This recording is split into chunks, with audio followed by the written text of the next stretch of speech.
여러분, 혹시 해발 4,000m 고지대에서 수술을 해보신 적 있으신가요? 저요? 저는 했습니다. 그리고 그날 이후 제 인생은 완전히 달라졌어요. 안녕하세요. 저는 한하윤이라고 합니다. 올해로 40을 앞둔 외상 전문의이고요. 한국국제의료지원단 소속으로 2027년 11월 네팔 포카라 인근에서 열린 UN 기후정상회의에 긴급 의료 파견 인력으로 참여했었습니다. 처음 이 임무를 통보받았을 땐 솔직히 조금 시큰둥했어요.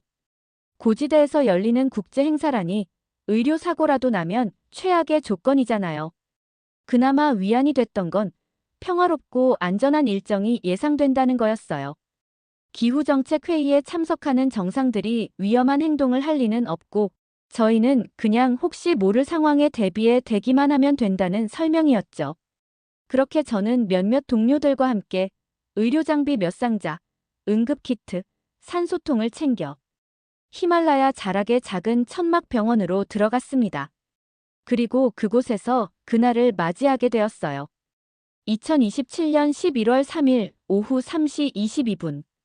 갑작스러운 폭설 경보가 내려졌고 현장 전체가 비상 상황으로 전환되었어요. 헬기 이착륙은 모두 중단, 통신은 지연, 그리고 가장 큰 문제는 산소 부족이었죠. 하늘에서 눈은 계속 쏟아지고 바람은 피부를 칼처럼 베어냈어요. 그날 기온은 영하 23도였고 해발 4,000m라는 특성상 공기 중 산소 농도는 평지의 절반도 채 되지 않았습니다. 그때였어요. 의료본부 무전기에서 긴박한 호출이 터졌습니다. 응급 상황입니다. VIP 쓰러졌습니다. 빠르게 이동 바랍니다. 저는 본능적으로 청진기를 움켜쥐고 뛰쳐나갔어요. 눈발속을 가르며 회의장 뒤편 천막으로 들어서자 한 남성이 바닥에 쓰러져 있었어요. 그는 프랑스 대통령의 전속 통역관 리오 말로였습니다. 얼굴은 창백했고 입술은 청색증이 심했어요. 눈동자는 이미 반쯤 뒤집혀 있었고 숨은 간신히 붙어 있었습니다. 청진을 해보니 심장 소리는 불규칙했고 가슴 통증을 호소한 점과 CT간이 진단 장비 결과를 종합해봤을 때 심장 대동맥 박리, 다시 말해 가슴 대동맥이 찢어지고 있다는 판단이 들었어요. 지금 이대로 두면 1시간 안에 사망합니다. 바로 수술해야 합니다. 제가 외쳤을 때 주변 사람들의 표정이 일그러졌어요. 지금 수술하자고요? 여기서요? 헬기로 바로 카트만두로 이송해야죠. 이건 국제 프로토콜 위반입니다. 그렇게 외친 사람 중 하나가 UN 보안국 부국장 잭 콜턴이었습니다. 군인 출신의 전직 CIA라고 들었죠. 그는 철저하게 국가 프로토콜을 기준으로 움직이는 사람이었습니다. 국가 VIP는 반드시 자국 의료 시스템으로 이송한다는 규칙 말이에요. 하지만 현실은 눈앞에 있었어요. 그 VIP는 지금 죽어가고 있었습니다. 눈보라로 인해 헬기는 출발도 못하고 육로는 이미 차단된 상태였어요. 게다가 이건 고산지대입니다. 시간이 흐를수록 체내 산소 포화도가 급격히 떨어지기 때문에 아무리 좋은 의료 장비가 있다 해도 지금 수술하지 않으면 끝이었어요. 그래서 제가 말했어요. 환자는 여기가 아닙니다.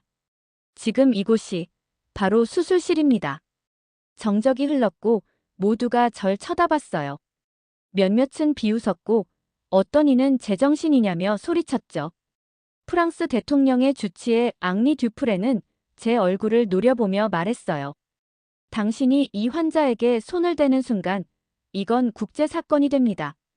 그 순간 저는 숨을 들이쉬고 다시 내쉬었습니다. 아니, 정확히 말하자면 숨을 들이쉬려 했지만 공기가 부족했죠. 그럼에도 저는 고개를 들고 말했어요. 국제사건이면 국제사건으로 남으세요. 저는 의사입니다. 이 환자는 제 앞에서 죽어가고 있어요. 이건 정치도 아니고 외교도 아닙니다. 의학입니다. 그 순간부터 전 제 생애 가장 위험한 수술을 준비하기 시작했습니다. 눈이 계속해서 내리고 있었습니다. 고원 전체가 흰 장막에 삼켜지는 듯했고 그 장막 안에서 시간은 느리게 흘렀어요. 하지만 제 심장 박동만은 점점 빠르게 뛰었죠. 한국에서 왔던 제 발걸음이 지금 이렇게 설산 위에서 생명이라는 시계와 맞닿아 있다는 사실이 믿기지 않았습니다. 환자 리오 말로. 그는 지금 고작 35세였어요. 그렇지만 그의 몸 안에서는 대동맥이 찢어져 피가 새어나오기 시작했습니다. 의료 교과서에나 나올 법한, 그리고 실제론 구조불능이라 평가되는 상황이었지요. 그런데 그가 제 앞에 있었고 제가 선택해야 했습니다. 이송이나 현장 수술. 제 콜턴이 다시 말을 꺼냈어요. 하나윤 박사님, 절차는 절차입니다. 이 환자는 프랑스 정부 VIP입니다. 우리가 할 일은 이송입니다. 그게 규칙입니다. 그 순간 머릿속에서 수많은 숫자와 가능성들이 스쳐 지나갔어요. 헬기 이착륙 가능성 0%. 근처 산악병원으로의 차량 이송 가능성 최소 6시간 이상. 환자의 현재 상태 심박 미약, 산소 포화도 급저, 대동맥 파열 가능성 급증 중. 현장 수술을 시도할 경우 산소 부족, 장비 제한, 팀 부족, 성공 확률은 아마도 30% 이내. 이송을 시도할 경우 성공 확률은 거의 0%의 수렴. 그래서 저는 정면으로 고개를 들고 말했어요. 현장 수술을 시작하겠습니다. 그 말이 떨어지기 무섭게 눈보라가 천막을 흔들었어요.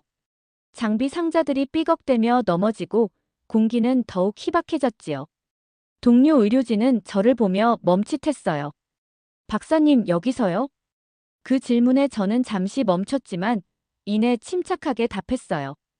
여기서가 가장 빠른 치료가 가능할 장소입니다. 환자를 이 설산에서 멀리 이동시킨다고 해서 살아날 수 있다는 보장은 없어요. 진짜 살릴 수 있는 기회는 지금 여기입니다. 그러자 잭 콜턴이 한숨을 내쉬더군요. 당신은 한국 의사라고 들었습니다. 실력은 믿습니다만.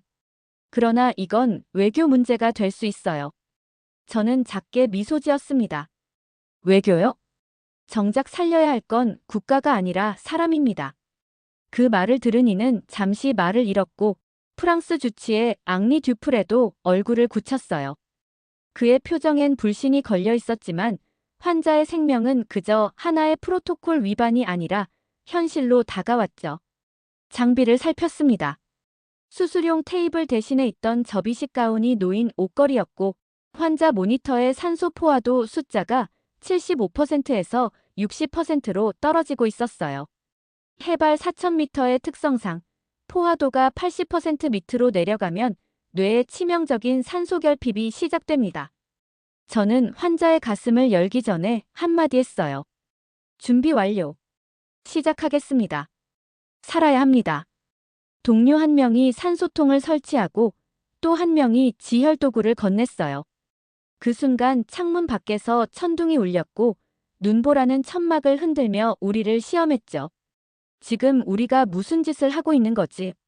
속으로 저도 물었지만 입 밖엔 나오지 않았어요.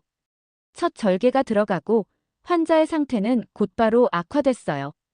피가 폭포처럼 쏟아졌고 산소 포화도는 55%까지 낮아졌고 여기서 숨만 멈춰도 끝이라는 무언의 경고가 공간을 가득 채웠어요. 그러나 저는 멈추지 않았어요. 전직 공군 군의관이었던 기억을 떠올리며 폭탄 수술실, 전쟁터, 여러 아찔한 순간들이 머릿속을 스쳐 지나갔죠.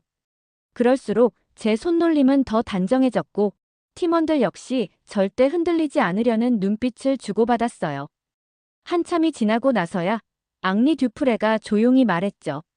한국에서는 이런 상황에서 어떤 대처를 훈련하나요? 저는 고개를 끄덕이며 대답했어요. 저희는 가능성이란 없다고는 말하지 않습니다. 다만 기회가 있다면 포기하지 않기로 훈련합니다. 그 말이 떨어지자 듀프레는 미세하게 숨을 돌렸어요. 그리고 잭 콜턴도 입을 열었어요. 알겠습니다. 당신을 따라가겠습니다. 하지만 이건 당신의 책임 아래 진행됩니다. 그 순간 저는 알았어요. 제가 한국 의료진을 대표하고 있다는 것을. 제가 국경과 제도를 초월한 생명의 윤리를 실천하고 있다는 것을. 하지만 벌써 한 가지 위기가 지나간 것은 아니었어요. 수술 중 갑작스럽게 산소 호흡기가 고장이 나버린 거예요. 설상가상으로 전력 공급도 불안정했고 눈보라로 인해 연장 케이블이 삭아서 접촉 불량이 일어났어요. 동료가 외쳤어요. 박사님, 산소가 더 이상 주입되지 않아요. 환자가. 그 순간 심정은 이제 끝인가라는 생각이 들었어요.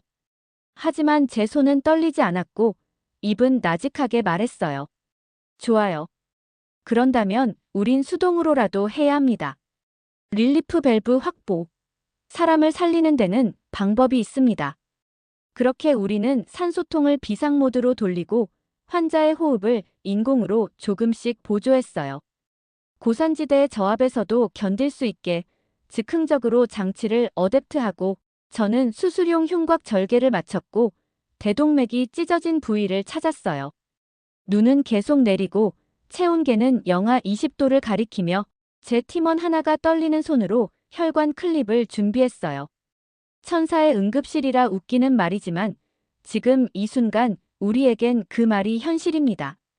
속으로 중얼거리며 저는 클립을 대동맥에 걸었고 혈관 누출이 멈췄어요. 미세한 정적이 흐르고 환자의 산소 포화도가 50%에서 조금씩 올라가기 시작했어요. 체감으론 몇 초 같았지만 실제론 수십 분이었죠. 그제서야 들렸어요. 리오 말로가 아주 약하게 숨을 내쉬는 소리. 살았어요? 그 한마디가 제게 전율을 안겨줬어요. 저는 조용히 대답했어요. 네. 당신은 살아있습니다. 고산의 눈보라 속에서 한국의료지원단은 다시 한번 기적을 만들고 있었습니다. 그 순간 저는 깨달았어요. 생명이란 한 사람의 선택으로도 바뀔 수 있다는 사실을. 수술은 끝났습니다. 정확히 3시간 8분 47초. 수술을 시작했던 천막안은 이제 피와 땀이 뒤섞인 고요 속에 잠겨 있었습니다. 리오 말로의 심장은 다시 뛰고 있었고 인공호흡기와 산소 보조장치가 그의 생명을 지탱하고 있었죠. 그 순간만큼은 세상 어느 수술실보다 조용하고 거룩했습니다. 하지만 그 조용함은 곧 또 다른 파도로 덮쳐왔습니다. 이번엔 의심과 불신이라는 이름의 파도였어요. 프랑스 대통령의 주치의 앙리 듀프레는 수술 후 곧바로 저를 불렀습니다. 그의 표정은 결코 고마움이 아니었습니다. 오히려 조심스럽고 복잡하게 얽힌 감정들이 그의 얼굴에 그대로 드러났죠. 닥터 하나윤. 수술은 분명 감탄스러웠습니다. 그러나 이건 외교적 책임 문제로 이어질 수 있어요. 그가 말하는 책임이란 걸 알고 있었습니다. 프랑스 정부의 인물이 자국 허가 없이 타국 의료진의 수술을 받았다는 사실. 그건 자칫하면 정치적 스캔들로 이어질 수도 있었죠. 국가 체면, 외교 경로, 주권의 문제들. 하지만 저는 담담하게 말했습니다. 그분은 죽을 수도 있었습니다. 저희는 단지 의료인으로서 할 수 있는 최선을 다했을 뿐입니다. 듀프레는 고개를 저으며 말했죠. 프랑스에서는 이 정도의 수술도 이렇게 환경이 열악한 상황에선 절대 하지 않습니다. 당신은 어떻게 이걸 가능하게 만든 겁니까? 그 질문에 저는 망설이지 않았어요. 한국에는 전쟁과 위기를 겪어오며 생존을 배워온 의료 시스템이 있습니다. 장비도 부족하고 여건도 최악인 곳에서 수많은 생명을 지켜낸 경험이 있죠. 저는 공군 군의관으로 복무하면서 더 열악한 곳에서도 수술을 해본 적이 있습니다. 그 말에 듀프레는 처음으로 저를 의사로서 다시 보기 시작했어요. 그의 눈엔 여전히 의심이 있었지만 그 안엔 존경이 조금씩 피어오르고 있었습니다. 그날 밤 리오 말로가 처음으로 눈을 떴습니다. 의식은 완전히 돌아오지 않았지만 입술이 약간 떨렸고 그의 손끝이 움직였을 때 저는 조용히 그의 이름을 불렀어요. 리오. 여기 한국에서 온 의사가 있어요. 당신을 살렸습니다. 그 순간 옆에 서 있던 프랑스 보좌관의 눈가가 붉어졌어요. 그들은 말이 없었지만 그 눈빛 하나로 모든 감정이 전해졌습니다. 이해, 존경, 그리고 미안함. 잭 콜턴도 제게 다가와 한마디 했습니다. 당신의 판단이 옳았던 것 같습니다. 유엔 보안국은 당신의 보고서를 공식 기록에 남길 예정입니다. 그러곤 마지막으로 이렇게 말했어요. 한국 의료 대단하군요. 그리고 정말로 그 일이 있은 지 며칠 뒤 현지 언론이 이 사건을 보도하기 시작했어요. 설산 위 응급수술, 유엔 회의장에서 벌어진 기적, 천사의 응급실. 가장 먼저 보도한 건 유럽의 작은 온라인 매체였어요. 그러나 이 기사는 하루도 안 돼 CNN, BBC, 르몽드, 알자지라 등 전 세계로 퍼졌고 그 모든 기사에는 공통된 이름이 등장했습니다. 한국의 외상 전문의 한하윤 박사. 국적 없는 생명의 윤리, 국제 프로토콜을 넘은 의사의 용기, 한국 의료진의 냉정한 판단과 뜨거운 인간성. 그렇게 저는 제가 꿈꿨던 국경을 초월하는 의료라는 가치를 그 누구보다 생생하게 체험하게 된 겁니다. 하지만 진짜 감동은 그 다음에 찾아왔어요. 회복 중이던 리오 말로가 저를 불러 통역을 요청했어요. 청각장애가 있는 동생과 영상통화를 하고 싶다고요. 그는 여전히 몸을 제대로 움직이진 못했지만 손을 들어 수화를 시작했어요. 그리고 화면 속 동생에게 이렇게 말했습니다. 이분이 날 살려줬어. 그녀가 여기 있었기에 난 살아있어. 그 순간 저도 모르게 눈물이 났어요. 의사는 언제나 냉정해야 한다고 믿었던 제가 그날 처음으로 살아있다는 말의 무게에 무너졌습니다. 그 누구보다 치열하게 살아남으려 했던 청년, 그의 생명 안에 제가 있었던 거죠. 한국으로 돌아오는 비행기 안에서 나는 한 번도 눈을 감지 못했습니다. 3주 전 네팔 포카라 고지대의 그 천막 안에서 나는 평생 잊지 못할 수술을 했고 한 사람의 생명을 살렸고 그리고 세상 어느 곳에서도 배울 수 없는 의사의 윤리를 다시 만났습니다. 리오 말로 그 청년은 결국 무사히 프랑스로 이송되었고 회복을 마치고 현장 통역 업무로 복귀했다고 들었습니다. 그는 내게 편지를 보냈습니다. 수화 영상과 함께 당신 덕분에 내 동생은 아직도 내 목소리를 손으로 들을 수 있어요. 그 말 한 줄이 내가 걸어온 지난 15년의 의사 인생을 다 감싸주었어요. 돌아온 후에도 많은 언론에서 연락이 왔습니다. TV 방송, 신문사, 국제의료기관, 포럼 초청. 정말 정신이 없을 만큼 말이에요. 그중 CNN 인터뷰에서 진행자가 제게 이렇게 묻더군요. 한하윤 박사님, 그 험난한 눈보라 속에서 왜 그렇게 무모한 선택을 하셨나요?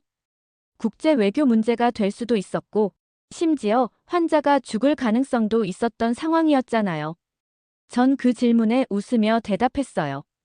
그 순간 저는 의사였고요. 의사에게 가장 중요한 건 살아있는 사람을 살리는 겁니다.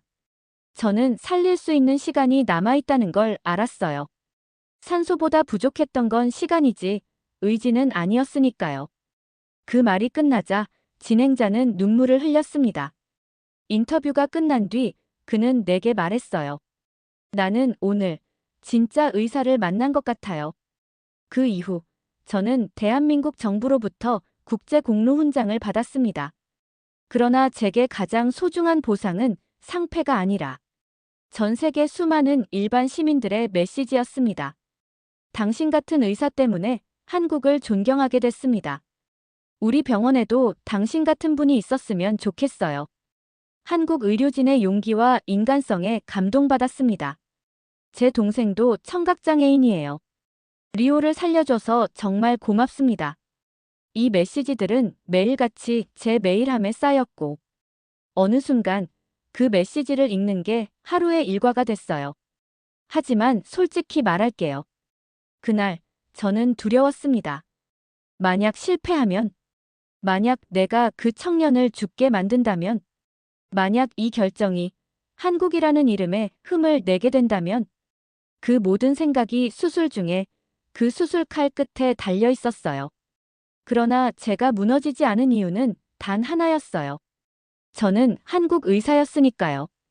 한국에서 의사로 산다는 건 때론 너무나 많은 밤을 병원 복도에서 보내야 한다는 뜻이고, 환자의 이름보다 증상을 먼저 기억해야 한다는 것이며, 가장 힘든 순간에도 환자의 눈을 피하지 않는 훈련을 받았다는 뜻이에요. 그 정신이 그 하루에 저를 지탱해 준 겁니다. 그날 이후 저는 많은 것이 달라졌습니다. 이전에는 병원에서 의무처럼 환자를 봤다면 지금은 선물처럼 생명을 대하게 되었어요. 그리고 무엇보다 이제는 한국 의료의 가치를 세계에 알리는 것이 제 두 번째 소명이 되었다고 믿고 있어요. 그 천막 안에서, 찬 바람과 피냄새 속에서 제 심장을 다시 뛰게 했던 건 어쩌면 한국이라는 이름이었는지도 모릅니다. 마지막으로 제 이야기를 들어주신 여러분께 부탁드릴 게 있어요. 이런 이야기가 세상에 더 많이 퍼졌으면 합니다. 국경과 체제, 제도를 넘어서 사람을 살리는 마음이 어디에나 있다는 걸, 그리고 그 중심에 한국이 있다는 걸 함께 증명해 주시길 바랍니다. 이 이야기를 좋아요와 구독, 그리고 공유로 더 많은 분들과 나눠주세요. 지금도 어딘가에선 생명을 살리기 위해 한 사람이 눈보라 속을 걷고 있을지도 모르니까요. 여러분은 이 상황에서 어떤 선택을 하셨을 것 같나요? 국제 규칙을 지킬 것인가, 아니면 눈앞의 생명을 살릴 것인가? 당신이라면 어떤 선택을 했을까요? 이 이야기가 당신의 마음에 작은 울림을 주었다면 좋아요 한번, 구독 한번 눌러주세요. 한국이 만들어낸 또 다른 기적들을 계속 전해드릴게요. 여러분의 응원이 다음 이야기를 만들어냅니다.